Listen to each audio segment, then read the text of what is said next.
நாங்க ஃபைனலா கொடைக்கானல் வந்து ரீச் ஆயிட்டோம். நாங்க ரீச் ஆகும்போது ஒரு 12:30 இருக்கும் நைட் டைம்ல. நாங்க வந்து ஹோம் ஸ்டே தான் பண்ணியிருந்தோம். ஒரு 10 பேர்கிட்ட இருக்கனால ஃபேமிலியா இருக்கனால தனியா ரூம் எடுக்க வேணாம்னு சொல்லிட்டு ஒரு வீடு மாரியே எடுத்துட்டோம்.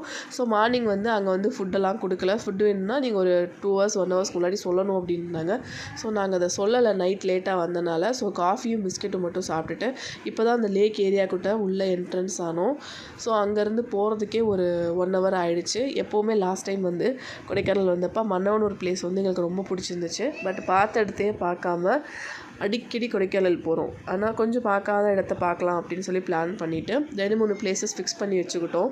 ஸோ ஃபஸ்ட்டு எனக்கு வந்து கொடைக்கானலில் வந்து பைன் ஃபாரஸ்ட் வந்து ரொம்ப பிடிக்கும். பட் அங்கே ஒன்றும் இருக்காதுன்னு சொல்லுவாங்க. ஹார்ஸ் ரைடு தவிர பெருசாக ஒன்றும் இருக்காது. பட் எனக்கு அங்கே டைம் ஸ்பெண்ட் பண்ணுறது ரொம்ப பிடிக்கும். ஸோ கிட்ஸ் எல்லாம் ஹார்ஸ் ரைடுக்கு கூப்பிட்டு போயிருந்தாங்க. ரைடுக்கு வந்து 200 ருபீஸ் கேட்டிருந்தாங்க.